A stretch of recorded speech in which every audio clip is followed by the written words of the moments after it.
Gracias, Yayi. Y gracias a todos los que habéis hecho esto posible y los que estáis ahí atendiendo. Espero no defraudar, ¿no?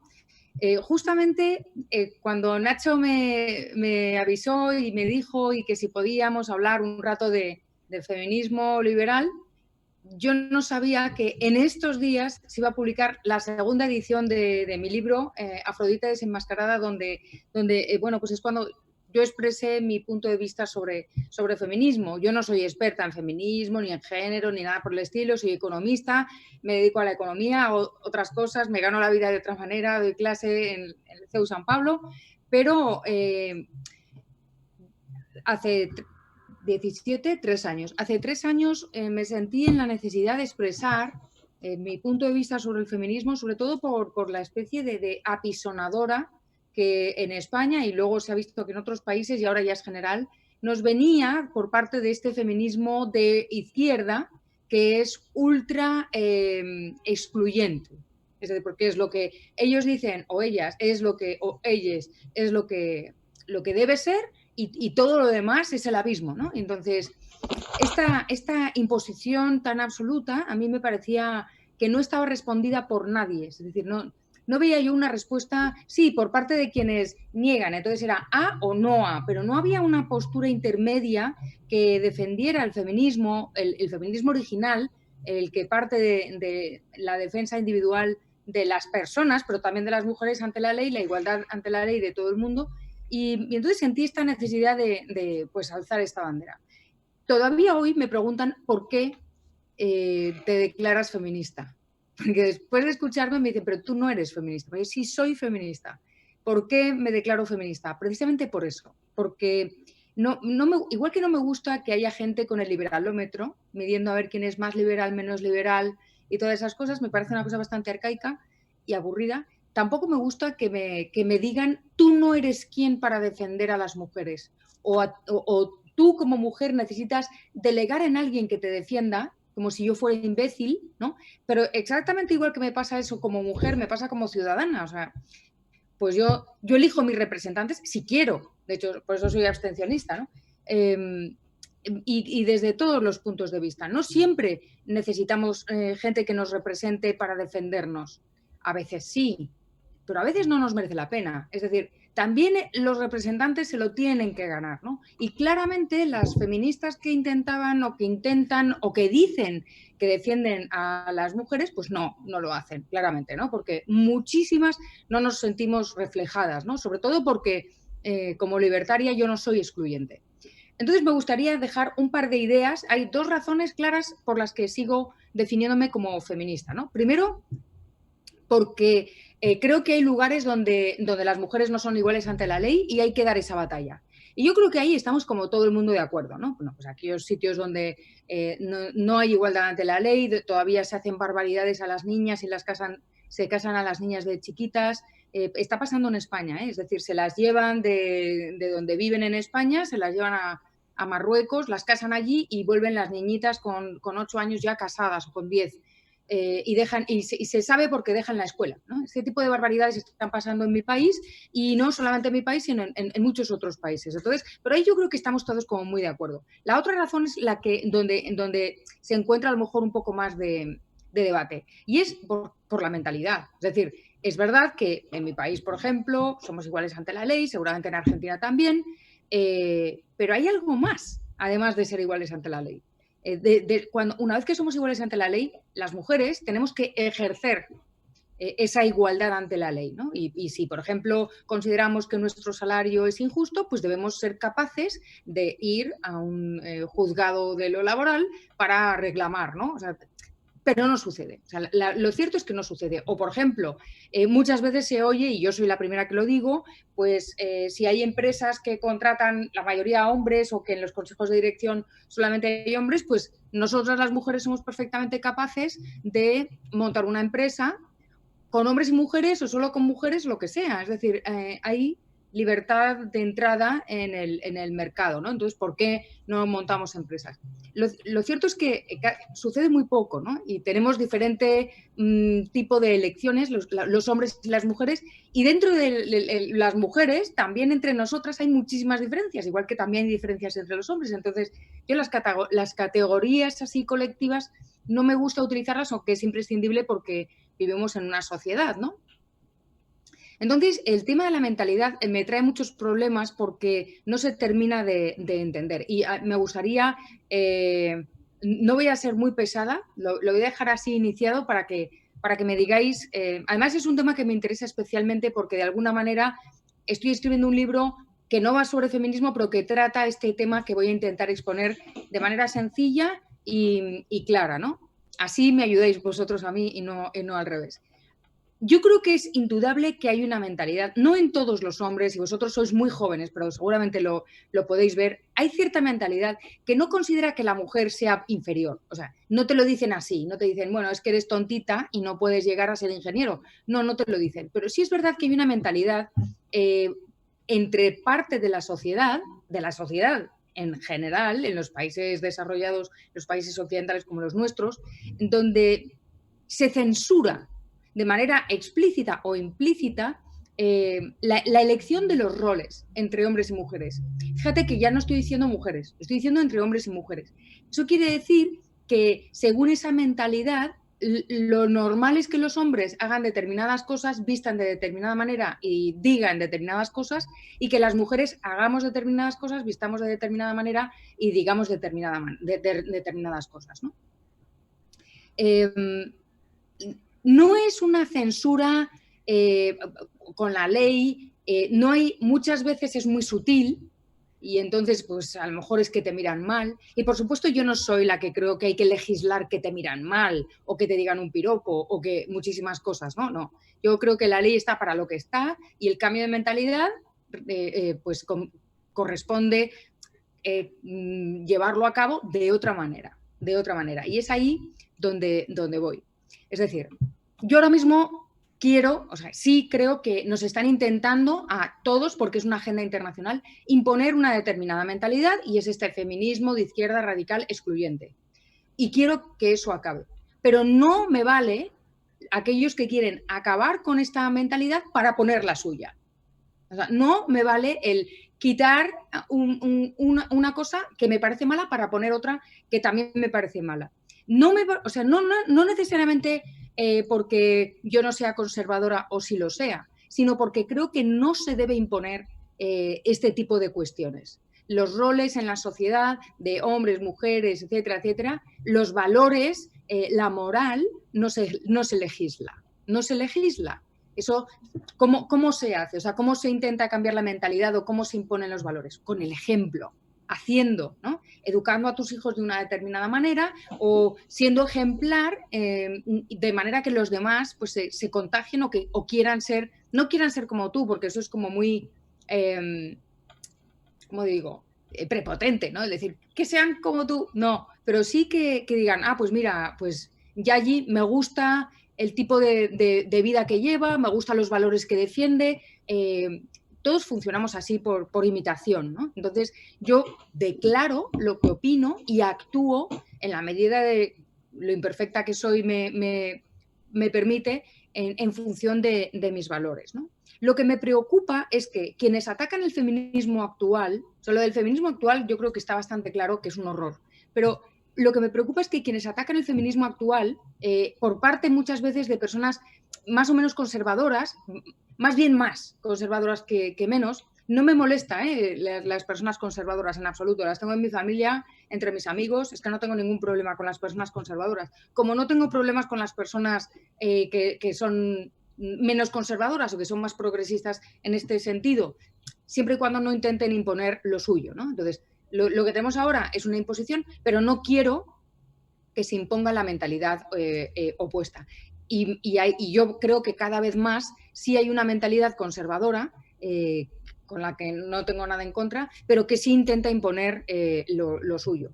Y esto me preocupa porque se crea una dualidad, ¿no? O sea, yo estoy pensando en vosotros como gente joven que sí, que sois muy mayores y sois muy maduros, pero el configurar tu personalidad es una cosa que va paso a paso, día a día, y yo, que soy muchísimo más mayor, sigo aprendiendo de la vida y sigo incorporando a mi personalidad nuevas cosas, ¿no? Es decir, no, la personalidad no es una cosa estanca, sino que se va nutriendo de todas las cosas que te suceden. Dejas de aprender cuando te mueres. O idealmente, hay gente que se niega a aprender, pero idealmente, pues dejas de aprender cuando te mueres. Entonces, vosotros que estáis en una edad tan relevante, que tenéis el futuro en vuestras manos y que sois los que tenéis que darnos a nosotros la patada y poner vosotros vuestras propias reglas en vuestra propia sociedad el día de mañana o dentro de unas horas, como quien dice, veo que estáis en una situación en la que muchas veces se os impone una dualidad, el conmigo o contra mí, por parte de dos secciones o de dos posturas muy encontradas que de alguna manera condena al que no piensa como ellos, sea por parte de los radicales de un lado o sea por parte de las personas que a lo mejor no son tan radicales y que son más conservadoras, es decir, que son opuestas a ese radicalismo de izquierda brutal que hay que combatir, pero la manera de defenderse o de atacar ese feminismo radical es imponiendo lo suyo, ¿no? O considerando que si no aceptas todos mis presupuestos de la A a la Z, estás en contra y entonces quieres, yo qué sé, que nos invadan los marcianos, que los niños se mueran, que haya hambre, que los pobres no tengan para comer, ¿no? Y te lanzan al abismo, igual que están haciendo los otros, ¿no? Porque los otros es, si no estás dispuesto a celebrar el orgullo gay, o si no eres partidario de utilizar un lenguaje inclusivo, o si no dejas que los niños se vistan de niñas en los días en el colegio, entonces quieres que mueran todos los humanos, que nos invadan los marcianos, que... Entonces, en ambos casos se os coloca, a nosotros también, y hay mucha gente de mi generación que no sabe decidir, ¿no? Pero vosotros estáis definiendo vuestra identidad todavía. Y creo que es un proceso que claramente es la maduración de la persona, ¿no? Entonces, frente a la diversidad, o sea, frente a que haya varios tipos de feminismo, que era lo que intentaba mi libro, era esto, o sea, que de repente no hubiera feminismo radical y la nada, sino que hubiera el feminismo radical de esta gente y otros tipos de feminismo. A mí me dicen, ¿te parece concebible que haya feminismo conservador?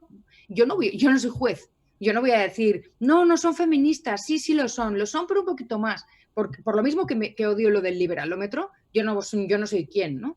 Pero sí me parece fructífero que, por ejemplo, en mi país ahora se habla de feminismo disidente, como el de Camille Paglia, Wendy McElroy, o sea, no soy la única. Y gente que a lo mejor es más de derechas que yo, pero defiende la no imposición, o sea, defiende que haya esta libertad de elección, o gente más a la izquierda que yo, pues que defiende lo mismo, ¿no? Por lo menos defienden la pluralidad y defienden que es esta imposición de ideas por parte del feminismo radical de izquierda no tiene sentido, es perjudicial y está minando y crispando a la sociedad, ¿no? Entonces, hoy quería dejar aquí el por qué me defino como libertaria y como feminista a la vez, es para combatir las dos cosas. Los lugares donde la mujer no es igual que los hombres ante la ley. Tengo que decir que ahora mismo en mi país los hombres no son iguales a las mujeres ante la ley y es algo que defiendo, ¿no? Que los hombres tienen que volver a ser iguales, ¿no? Iguales delitos, iguales penas, que ahora mismo no sucede. Pero la otra razón es porque creo en el cambio de mentalidad a partir de la conducta y de la libre expresión, ¿no? Entonces, yo no le niego la libre expresión a nadie, pero me gustaría que la gente que ataca este feminismo radical de izquierda y quiere imponer el suyo, quiere imponer su propia visión, fueran más claros, ¿no? Porque me parece igual de perjudicial. No porque yo no crea que hay una verdad o que yo no tenga creencias, no es relevante. No es relevante si yo tengo creencias o si las tienes tú o cualquier cosa. Lo relevante es permitir que haya una diversidad de opciones. Parece un poco mercantilista esto, ¿no? O economicista. Lo veo así.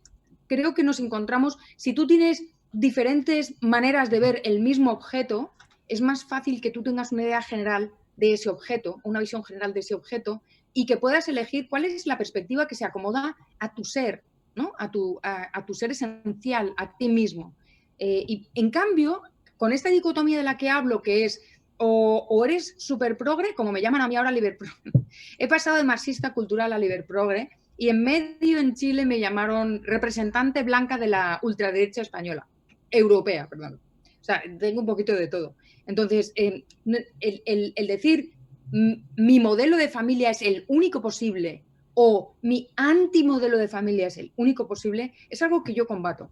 Independientemente si yo soy una persona del Opus Dei súper conservadora o no lo soy, ¿no? Yo no es relevante cuál es mi postura. Lo que es relevante es que vosotros os encontréis con la posibilidad de indagar cuál es el modelo de familia o cómo veis el sexo, cómo veis las relaciones, cómo veis todas estas cosas desde un punto de vista mucho más plural, para que podáis definiros vosotros mismos, que no venga nadie a definiros o eres blanco o eres negro, o eres bueno o eres malo, o estás conmigo o estás contra mí. Y yo creo que lo voy a dejar aquí porque ya ha pasado la media hora que quedamos y me gustaría mucho saber cuáles son vuestras preguntas y vuestros comentarios.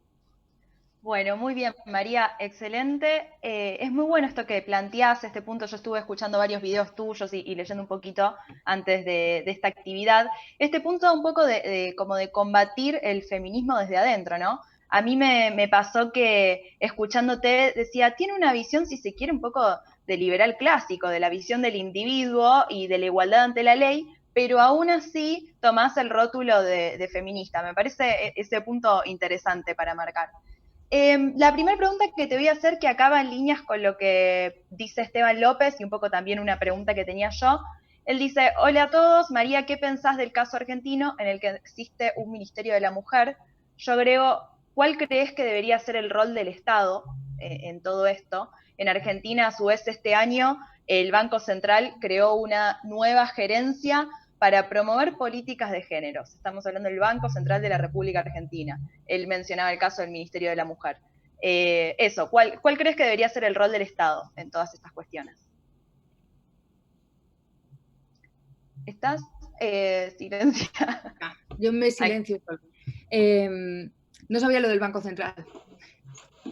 Es muy fuerte, ¿eh? O sea, sí, es fuerte. No tenemos moneda, pero combatimos las políticas de género.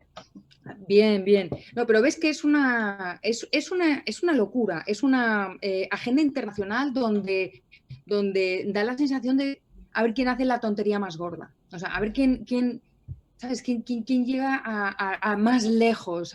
Yo soy el que más defiendo tal porque voy a hacer esta barbaridad, ¿no? Y a ver quién llega más lejos. Es una burrada. A mí me parece una burrada. Sobre todo, me parece que el dinero de los argentinos está para otra cosa. Está para otras cosas claramente. Quisiera decir una cosa sobre el rótulo feminista. Las primeras feministas eran individualistas y eran liberales clásicas. Las primeras. Ya sé que han cambiado mucho las cosas. Precisamente una de mis ideas, a mí lo de los rótulos, te aseguro, Yayi, que no es una cosa que me guste, no me gusta nada.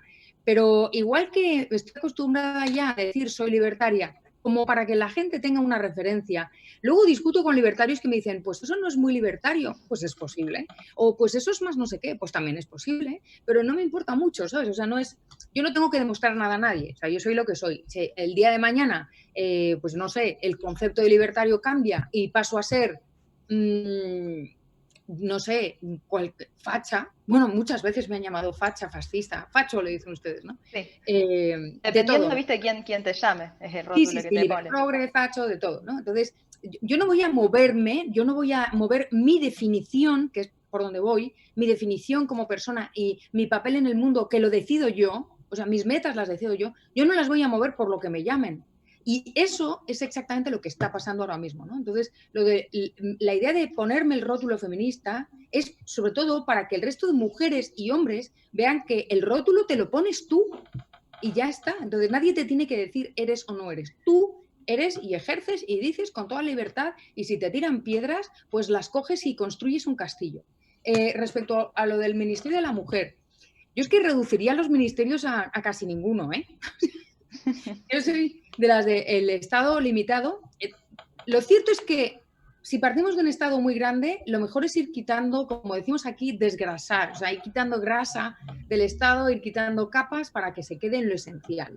en las funciones que realmente solo el Estado puede ofrecer, o al menos de momento, porque yo la utopía la tengo aquí. Pero entiendo que es complicado pensar, por ejemplo, en la defensa de una nación sin Estado. Vale, yo eso te lo compro, la justicia, vale, todo perfecto.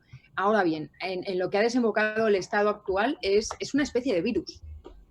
Es como el COVID-19, ¿no? Que va mutando, va extendiéndose, se contagia y llega un momento que domina nuestras vidas, ¿no? Y es necesario, todos creemos que es súper necesario, y a las mujeres nos han convencido de que sin un Ministerio de la Mujer o sin una serie de políticas de género del Banco Central de Argentina no vamos a poder hacer nada.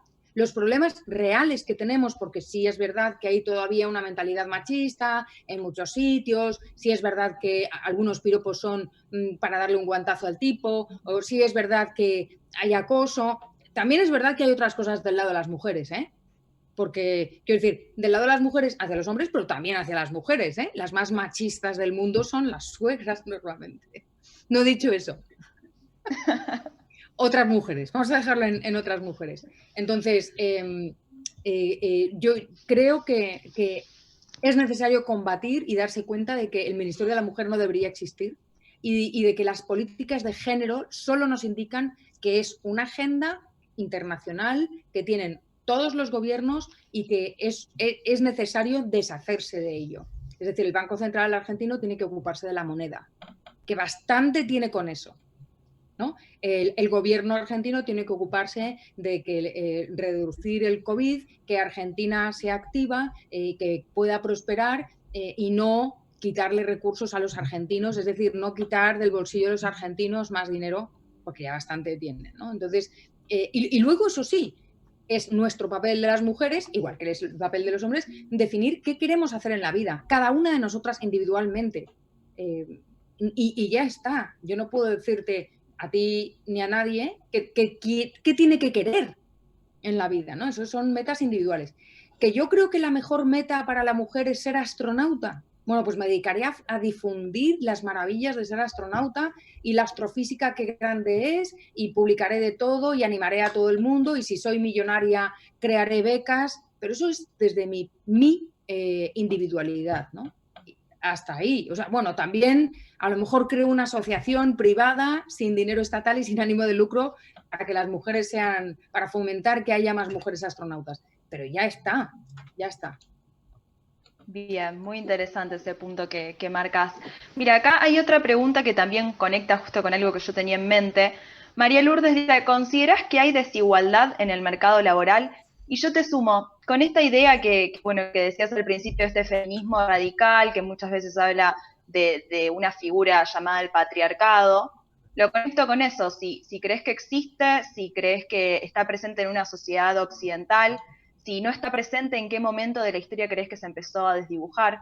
Y bueno, y María Lourdes suma si hay actualmente desigualdad en el mercado laboral. Déjame que lo una a la pregunta de Janet, ¿la brecha laboral realmente existe y cómo funciona, ¿no? Bueno, obviamente hubo una época que a vosotros os parece hace muchísimo, pero para quienes nos dedicamos a la historia, tenemos una perspectiva temporal, no hace tanto.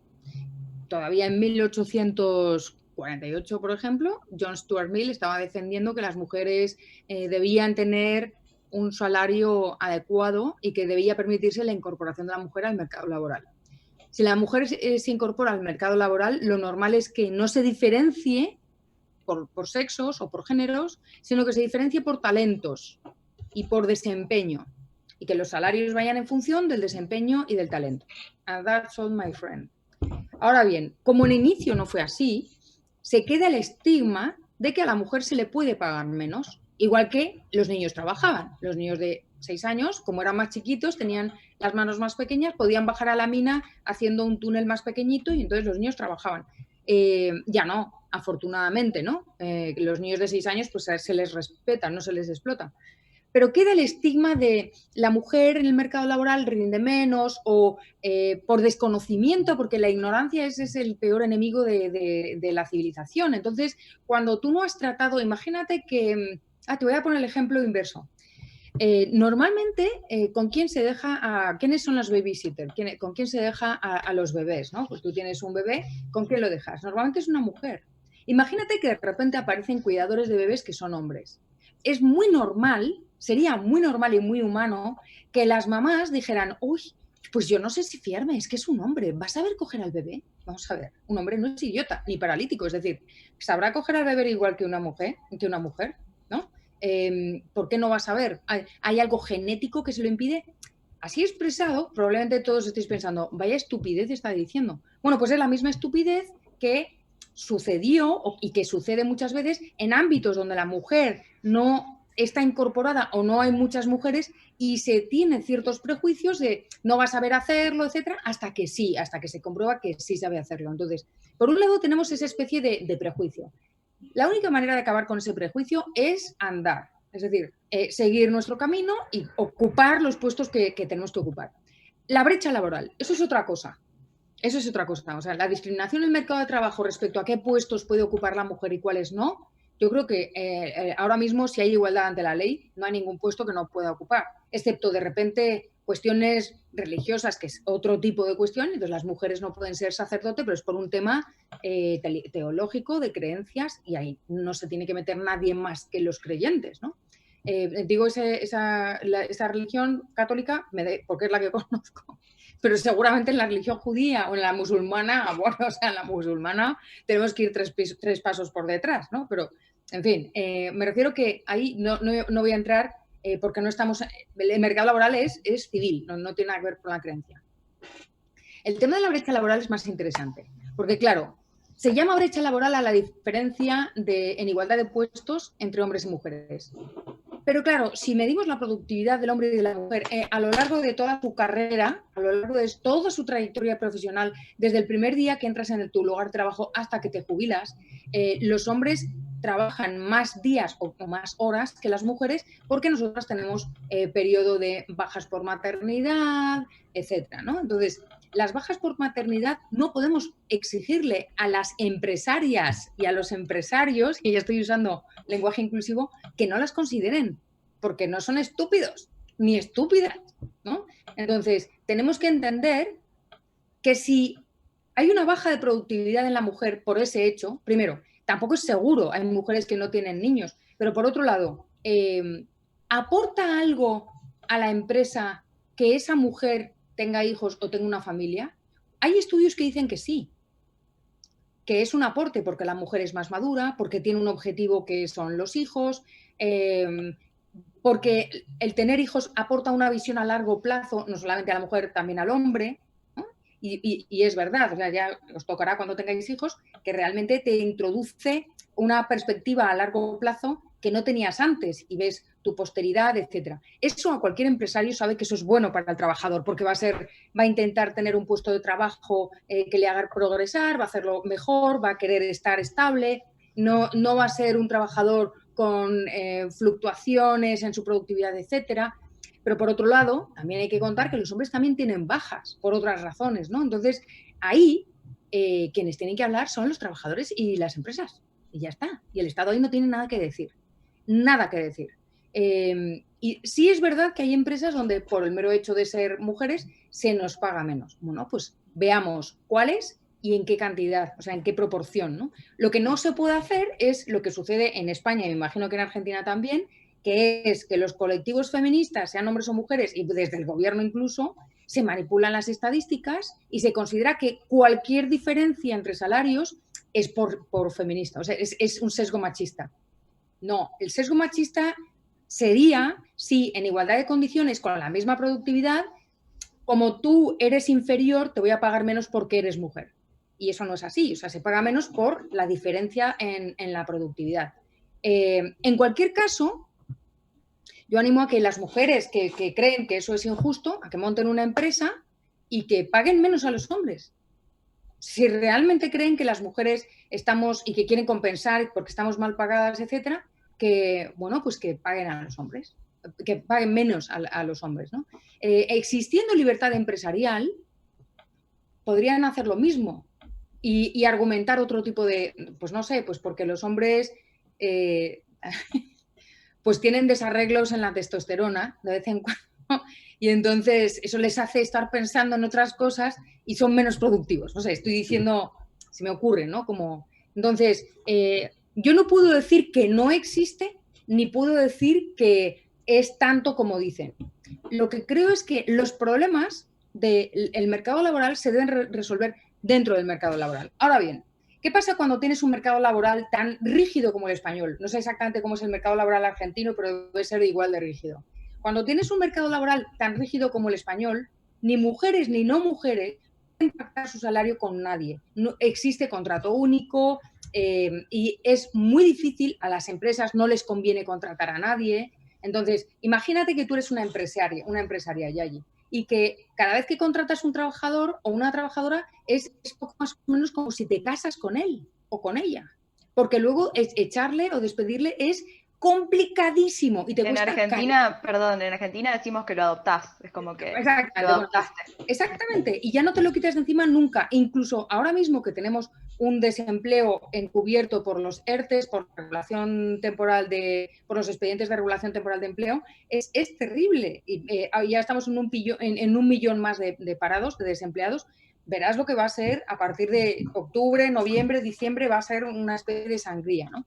En esas circunstancias, nadie te podría achacar a ti, Yayi, mujer empresaria, que contrataras hombres jóvenes porque piensas, como no eres idiota, piensas, caray, es que si voy a contratar, yo qué sé, a María, bueno, yo no tengo exactamente 20 años, pero imaginad que los tengo. No voy a contratar a María que tiene 20 años o que tiene 25 porque en breve va a tener 1 o 2 hijos y eso va a suponer sustituto y tal y me va a costar mucho. Y es muy duro ser empresario, es muy difícil. ¿Cómo puedo hacer? Bueno, probablemente debería haber una política de conciliación, no política gubernamental, sino empresarial. Dentro de las empresas se podría plantear una política de conciliación, sobre todo en aquellos puestos en donde quepa ¿cómo se dice? El teletrabajo. ¿Cómo se me ha podido olvidar este nombre estando en una conferencia como esta? El teletrabajo, el que haya de repente kinders, guarderías, kindergarten en los puestos de trabajo o otras medidas, es decir, un horario distinto, se podría hacer para que aquello fuera más fluido, ¿no? Pero es algo que corresponde a los empresarios y a los trabajadores, ¿no? De todas formas, yo sí creo que los empresarios que tienden a minusvalorar el trabajo de la mujer se lo pierden ellos, ¿no? Y la prueba está en que de repente aparecen muchísimas mujeres en altos cargos por su capacidad conciliadora. En una sociedad crispada, difícil, donde hay problemas, con perdón, pero esto está estudiado, las mujeres comunicamos mejor las decisiones duras que los hombres. O sea, los hombres son peores comunicadores, perdón a todos los demás, ¿no? Pero es así, entonces hay que calibrar cuáles son los valores y nosotras tenemos que hacer valer nuestro valor, qué aportamos a la empresa, ¿no? Yo creo que va por ahí, ¿no? Y no tengo recetas, pero bueno, eso es lo que creo. María, hablaste recién mucho, bueno, de la figura del empresario, recién decías de las empresas. Todo esto se rige bajo un sistema capitalista que muchas veces es demonizado justamente por este feminismo de izquierda, y a mí me gusta hacer un poco hincapié en esto, porque es justamente donde vos te diferenciás con lo que decís. ¿Que el sistema capitalista es un sistema que en cierta forma nos explota o nos empodera? Bueno, el sistema capitalista... Sí. Voy a beber antes. Tranquila. Pueden ir mandando sus preguntas por el chat. Es agua. A ver... para pasar la pregunta, digamos. El tema es la pregunta de siempre. Y a mí esto me gusta mucho discutirlo con personas que son muy de izquierdas, ¿no? y que creen que de verdad el capitalismo nos oprime. Aquí realmente, si hay una clase superior y una clase inferior, la clase superior son los políticos y la clase inferior somos el resto. Los verdaderos privilegiados son aquellos trabajadores que trabajan para los ministerios, ¿no? En España los funcionarios, que yo entiendo que siempre hay alguien que dice, pero los profesores son muy importantes y los médicos son muy importantes, ya lo sé, pero el grueso de los sueldos públicos no va solamente a médicos y profesores. Hay muchos funcionarios, staffs intermedios en la administración, los ministerios, que deberían suprimirse, para redistribuir ese dinero y que haya mejores profesores y mejores médicos, aparte que yo creo en la diversidad institucional, educación privada y sanidad privada también, creo que el Estado debe tener una función subsidiaria, pero cuando tú coges a una joven súper radical de izquierda y te empieza a hablar de la explotación del empresario, al final demuestras que la única manera que tiene una mujer vulnerable de salir adelante es mediante la autonomía monetaria. Y que la única manera de tener autonomía monetaria es o montas tú tu empresa o te contrata una empresa. Lo que hay que hacer es fomentar que haya muchas empresas y que las mujeres vulnerables y no vulnerables puedan crear empresas igual que los hombres vulnerables y no vulnerables, porque no somos las únicas vulnerables, ¿no? Pero como ahora estamos hablando de mujer, me centro en eso. En el momento en que la mujer solamente tienes que visitar una casa de acogida, no sé si ahí hay casas de acogida, una casa de acogida en España es un piso donde se acogen a mujeres que son maltratadas por los maridos, ¿no? O maltratadas por los maridos, por los padres, por los hermanos, las mujeres que son golpeadas y que viven con niños o sin niños y no tienen dónde ir y no saben cómo escapar de esa situación terrible, son acogidas en este tipo de pisos, en este tipo de hogares, donde se les da pues ayuda psicológica, etcétera. Esas mujeres no pueden vivir allí forever, o sea, no pueden vivir allí acogidas toda la vida. ¿Cómo es que van a sanar? La única manera de sanar que tienen esas mujeres que merecen todas las segundas oportunidades del mundo es teniendo un trabajo. Teniendo un trabajo, no solamente porque se sientan útiles, sino porque no van a tener que depender de nadie. Entonces, nadie me puede decir que el capitalismo oprime a la mujer. Me puedes decir que eres de izquierdas y crees que el empresario oprime y que Soros está detrás de todo y todo lo que tú quieras. Y entonces combatimos y hablamos de capitalismo. Hablamos de capitalismo y hablamos de cómo el capitalismo, o lo que yo defiendo, yo no defiendo las empresas, ¿eh?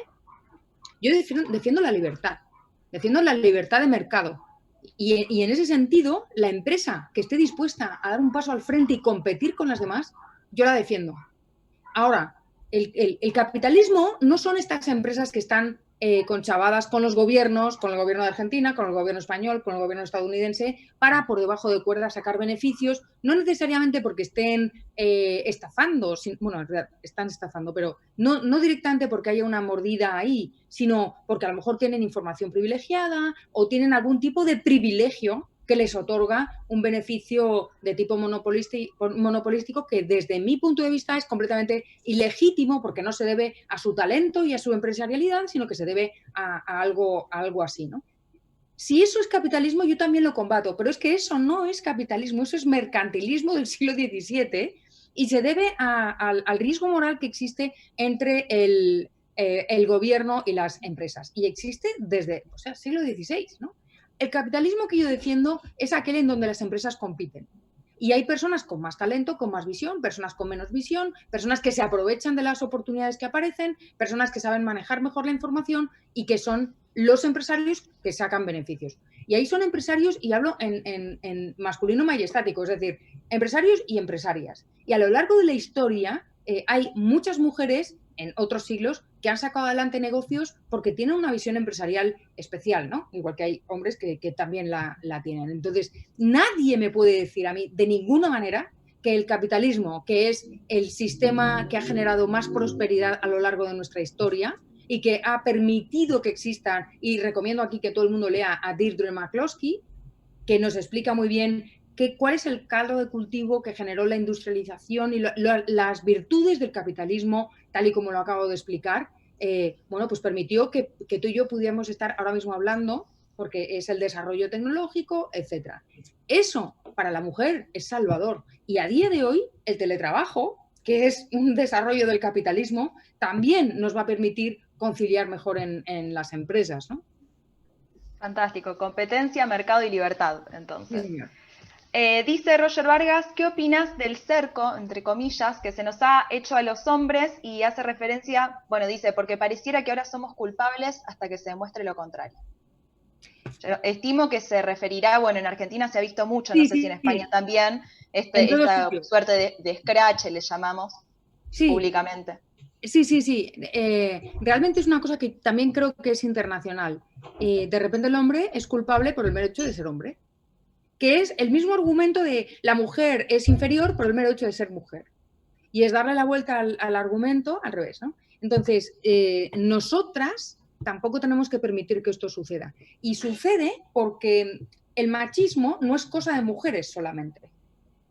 Es cosa al revés. El machismo no es cosa de hombres solamente, es cosa de mujeres también. Y el feminismo no es cosa de mujeres solamente, es también cosa de hombres. Es decir, el reparto de los roles en la sociedad entre diferentes personas, y voy a ser súper progre, ¿eh?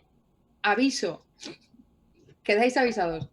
El reparto de roles en la sociedad entre hombres, mujeres, no binarios, cualquier tipo de persona, se sienta como se sienta con su cuerpo, con su sexo, se acueste con quien se acueste, le da igual lo que haga con su sexo, ese reparto de roles no debe estar pautado por nadie. Debe ser algo individual. Individual porque es un tema de valores. Entonces, en el reparto de valores machista, los hombres salen perjudicados. O sea, tú imagínate, yo soy profesora, creo que lo sabes, bueno, sí, lo has dicho antes, Yayi. Pero además de profesora, hace muchísimo tiempo era estudiante. Y hay una frase que machaca al estudiante. Y es cuando te dicen, en España el 5 es el aprobado, ¿no? O sea, pasas la materia si sacas un 5, tienes hasta 10. Bueno, eh, tienes un 4,999, podría aprobarte, o sea, podrías pasar la materia, pero te voy a reprobar para que mejores, porque no sabes lo que vales. Vales tanto que te voy a reprobar. Y así te presentas de nuevo y te sacas mejor nota. Eso es horrible. A mí me lo han hecho. Y cuando alguna vez se me ha ocurrido decirlo, he pensado, estás siendo deshonesta contigo misma, no puedes decir eso. El que te sobrevaloren es tan malo como que te infravaloren. Y entonces el rol del hombre, que sí, le da muchos privilegios en algunas cosas, tú eres el proveedor, tienes que llevar a casa y tienes que mantener a los hijos, tienes que tener un heredero, tu heredero tiene que trabajar donde tú, tienes que demostrar que tu mujer es inferior, tienes que demostrar que la dominas y tienes que impedir que haga determinadas cosas que socialmente no están bien. Bueno, para empezar, ese hombrecito fue educado por una mujer que es su mamá. Y ahí tenemos la figura de la madre castradora de toda la vida, ¿no? Que es la más machista de todas.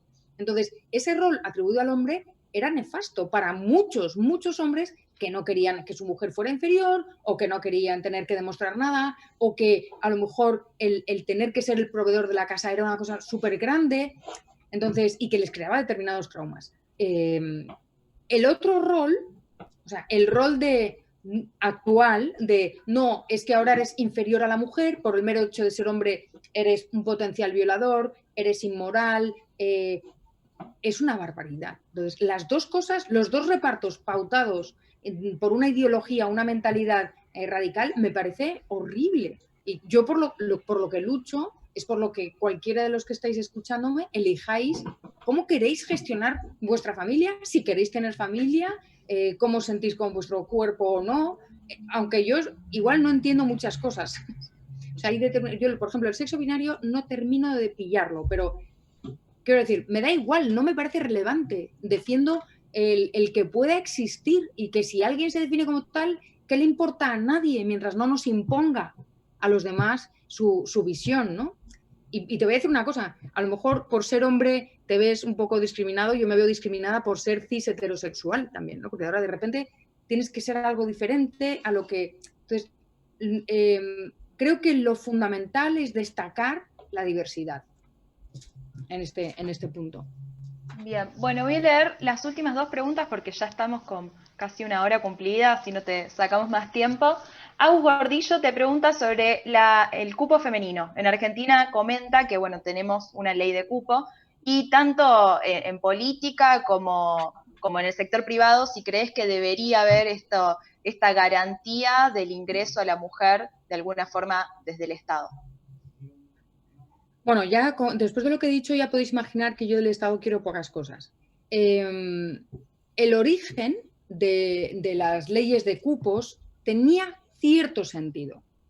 Es decir, allí donde no había habido ninguna mujer nunca, se facilitaba que hubiera de repente un 1%, un 10% de mujeres, 10% de mujeres, para que los hombres aprendieran a tomar contacto y a estar trabajando con mujeres sin sentirse vulnerables, agredidos, cuestionados. Así es el sexo fuerte, nosotros el débil. Entonces, para facilitar que los hombres se acostumbraran y que aprendieran a valorar el trabajo de una mujer, se estableció esta ley de cuotas, ¿no? o de cupos. Hoy en día, el imponer el 50% porque sí, me parece una burrada, me parece una brutalidad. A mí personalmente, el saber que yo soy la del cupo, no, o sea, prefiero no entrar en ese trabajo. A mí me resulta muy ofensivo y actualmente en la mayoría de los trabajos yo creo que es mucho más valioso entrar por tu propio pie, aunque sea un logro más lento que de otra manera. Voy a poner un ejemplo que es bastante incorrecto políticamente en el día de hoy, ¿no? En Estados Unidos, todos sabemos el problema de racismo que ha habido en Estados Unidos. Hay racismo en nuestros países también, pero lo de Estados Unidos es como que está en todas las películas y todas estas cosas.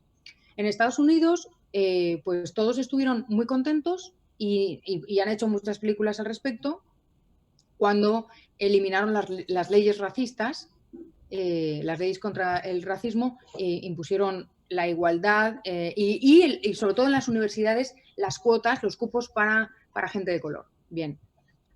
¿Se ha acabado con el racismo en Estados Unidos? Justo ahora que estamos con el arrodillarse y pedir perdón por lo que los ancestros han hecho y tal, no sé qué. ¿Se ha acabado con el racismo? ¿Ha desaparecido el Ku Klux Klan? No ha desaparecido. Es una vergüenza, ¿eh? O sea, a mí me parece una vergüenza que siga existiendo. Me parece una vergüenza.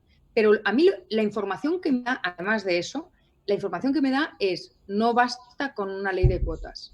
No, o sea, no es una ley de cuotas lo que necesitamos. No necesitamos que, igual que sucede con la gente de color en Estados Unidos, cuando entran los muchachos a la universidad, es porque los quieren para el equipo de fútbol o los miran como es que nos lo imponen. Esa mirada condescendiente de es que es la de la cuota, no la quiero para mí, ni para mis hijas, ni para nadie.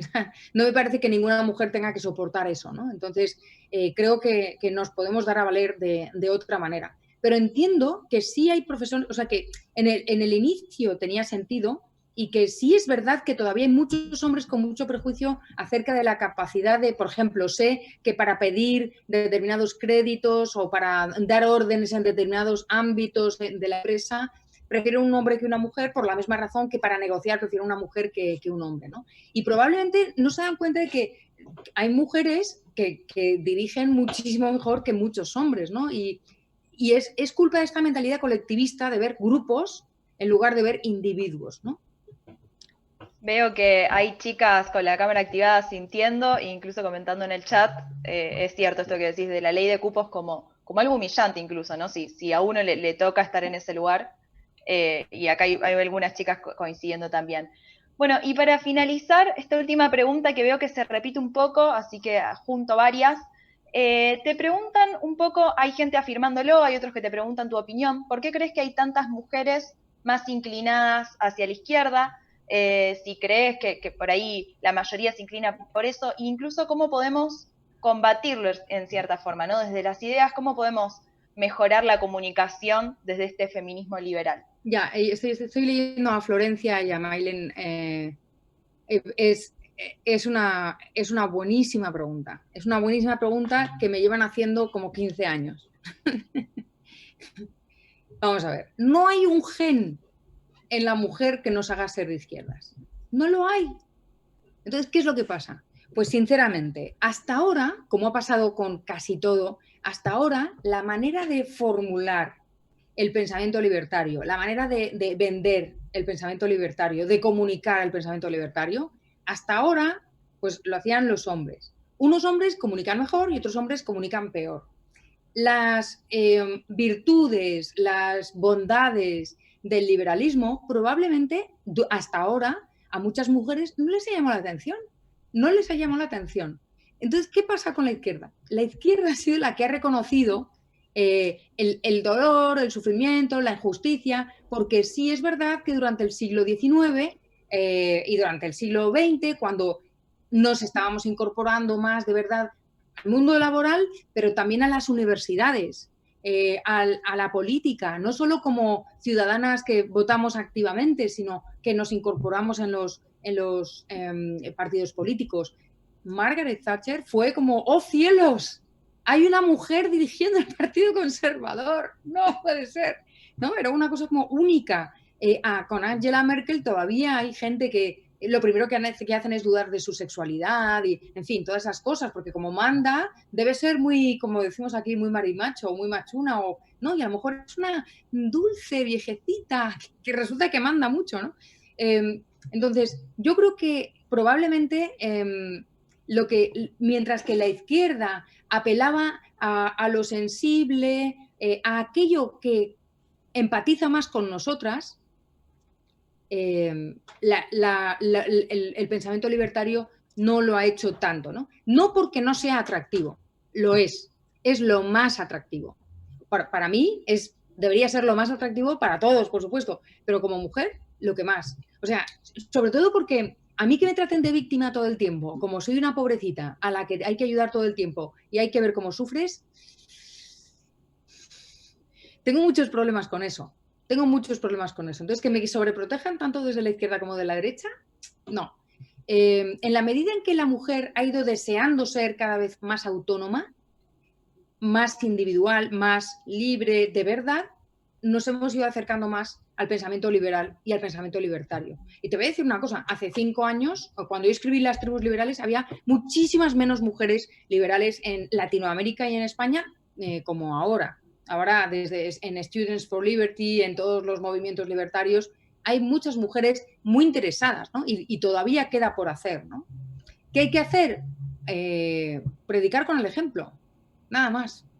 Y contarlo, ser cada una misma y contar las cosas como desde tu punto de vista particular. Bien, fantástico María, todo lo que decís. Aprovecho para comentarle a la audiencia, no sé si lo mencionamos a lo largo de la charla, pero bueno, sí, dijiste la segunda edición. Afrodita desenmascarada es el libro de María, que bueno, para quien lo quiera leer, estimo que contás un poco de todo esto que hemos estado hablando el día de hoy. Así que bueno, te agradezco muchísimo la charla en nombre de todo el grupo de Fundación Libertad y si querés, te dejo unos segunditos más si querés dar alguna idea para redondear o algún mensaje final a los jóvenes que te están escuchando. Pues espero que haya sido de ayuda y que muchos de vosotros encontréis maneras de argumentar, porque lo tenemos muy difícil, porque nos están ahí como dando todo el tiempo muy duro y nos señalan mucho con el dedo y vosotros lo tenéis todavía más difícil porque lo tenéis en las universidades, tal vez alguno de vosotros en vuestras propias casas. Espero que os haya servido como para poder argumentar y yo estoy a disposición de todos todo el tiempo. Tenéis mis datos por ahí. Y preguntadme, estoy recibiendo muchos mensajes de gente por Instagram y tal, que quieren que dé charlas sobre feminismo y tal. No me da la vida, o sea, no puedo. No puedo de verdad, por temas familiares y por temas, bueno, laborales ya no, porque es mi segundo día de vacaciones, pero en cualquier caso, yo por escrito o lo que sea, estoy dispuesta a cualquier cosa. En el libro tenéis mucha argumentación y bueno, pues hasta siempre, cuando queráis, ya sabéis dónde estoy. Bueno.